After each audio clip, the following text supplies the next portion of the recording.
सुनहरा केकड़ा। एक बार था एक मछुआरा जिसकी थी एक पत्नी और 3 बच्चे।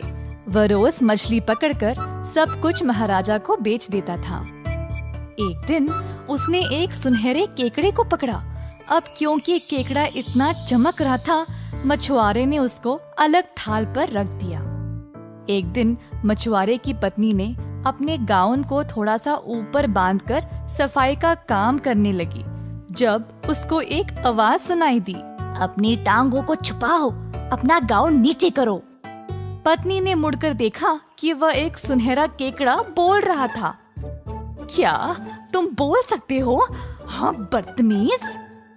पत्नी को केकड़े की बातों का बुरा लगा तो इसीलिए ऐसा कहा। फिर उसने केकड़े को एक थाल पर रख दिया।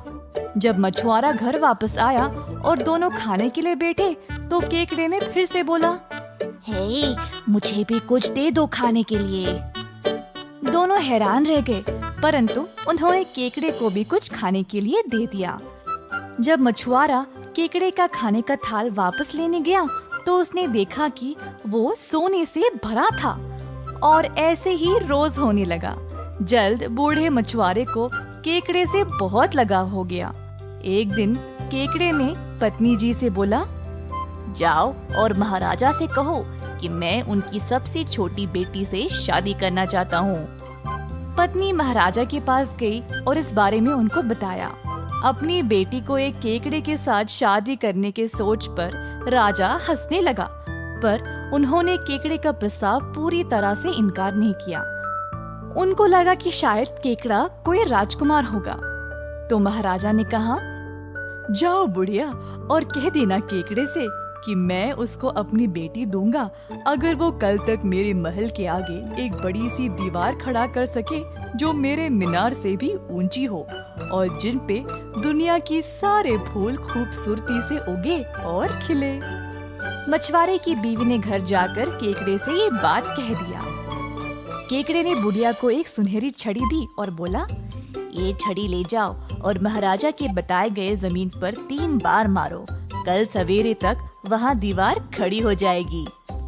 बुढ़िया थोड़ी परेशान हो गई, लेकिन उसने ठीक वैसे ही किया और वापस राजा से मिलने चली गई। अगली सुबह जब महाराज जागा तो आपको पता है उन्होंने क्या देखा?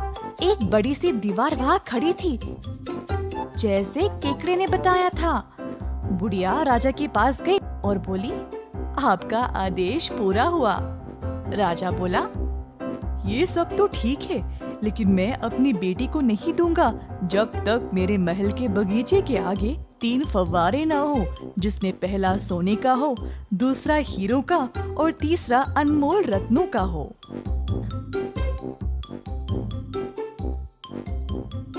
बुढ़िया ने सोने की छड़ी से जमीन पर 3 बार मारा और अगली सुबह बगीचे के आगे 3 फव्वारे प्रकट हो गए। अब महाराजा मान गया और शादी अगले दिन ही रखी गई। केकड़े ने बूढ़े मछुआरे से कहा, अब ये छड़ी ले जाओ और एक पहाड़ पे मारो, फिर एक आदमी आएगा और तुमसे तुम्हारी इच्छा पूछेगा।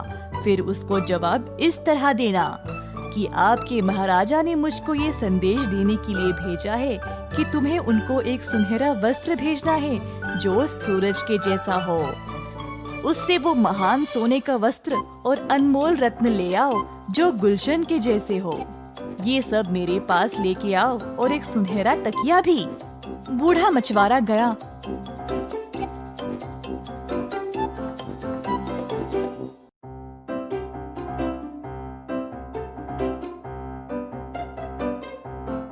और ठीक वैसे ही किया जैसे केकड़े ने कहा।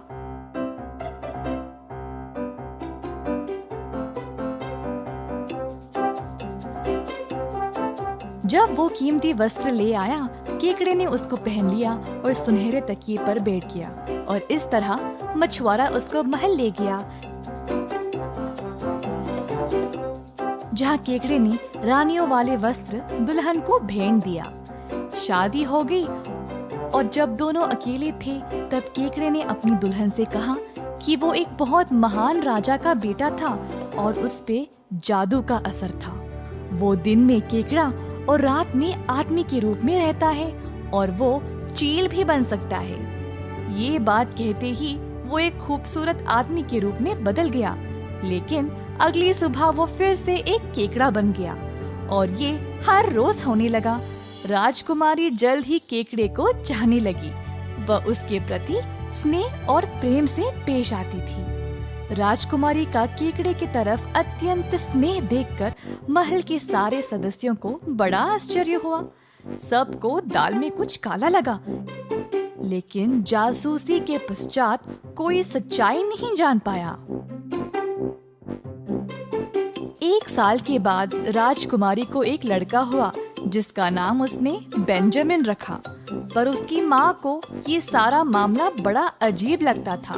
फिर महारानी ने महाराजा से कहा कि उनको अपनी बेटी से पूछना चाहिए कि अगर राजकुमारी दूसरी शादी करना चाहती है।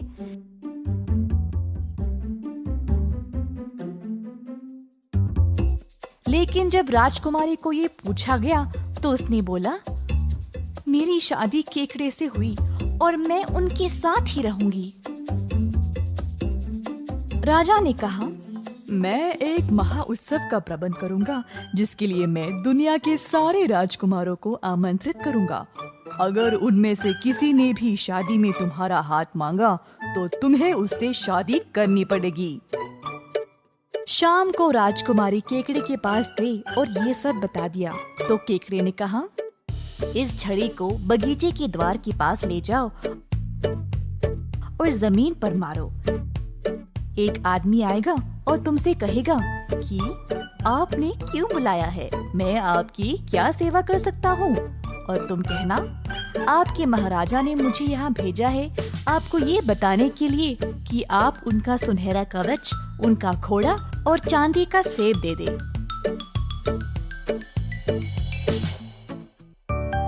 और फिर ये सब तुम मेरे पास ले आओ। राजकुमारी ने ठीक यही किया और केकड़े के पास सारी चीजें ले आई।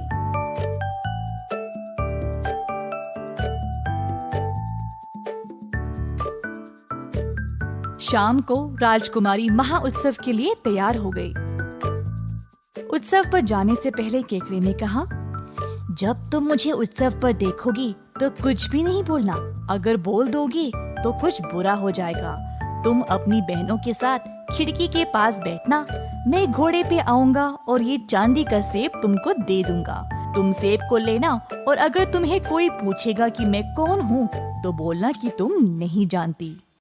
ऐसा कहकर और चला गया। राजकुमारी अपनी बहनों के साथ बैठ गई केकड़े के आदेश के अनुसार। तुरंत उसका पति घोड़े पर सवार होकर आया और चांदी का सेब राजकुमारी को दे दिया। राजकुमारी ने सेब लिया और अपने कमरे में चली गई। तो इसी तरह उसी का पति उसको वापस मिल गया। महाराजा हैरान था कि राजकुमारी ने और किसी राजकुमार की ओर देखा भी नहीं। तो उन्होंने एक और उत्सव का प्रबंध किया। इस बार भी केकड़े ने राजकुमारी को वही करने को बोला। उसने कहा कि इस बार उसे सोने का सेब मिलेगा। जाने से पहले केकड़े ने राजकुमारी से कहा, मुझे पता है आज तुम मुझे धोखा दे दोगी। पर राजकुमारी ने कसम खाई कि वह किसी को नहीं बोलेगी कि वह कौन है। शाम को उत्सव में राजकुमारी अपनी माँ और बहनों के साथ बैठी थी। राजकुमार अचानक से अपने घोड़े पर आया और उसको सुनहरा सेब दे दिया। महारानी गुस्से में आ गई और राजकुमारी को चांटा मारकर कहा, अब क्या तुम्हें ये राजकुमार भी नहीं पसंद आया, मूर्ख लड़की। डर कर राजकुमारी बोल पड़ी, पर माँ ये तो केकड़ा ही है।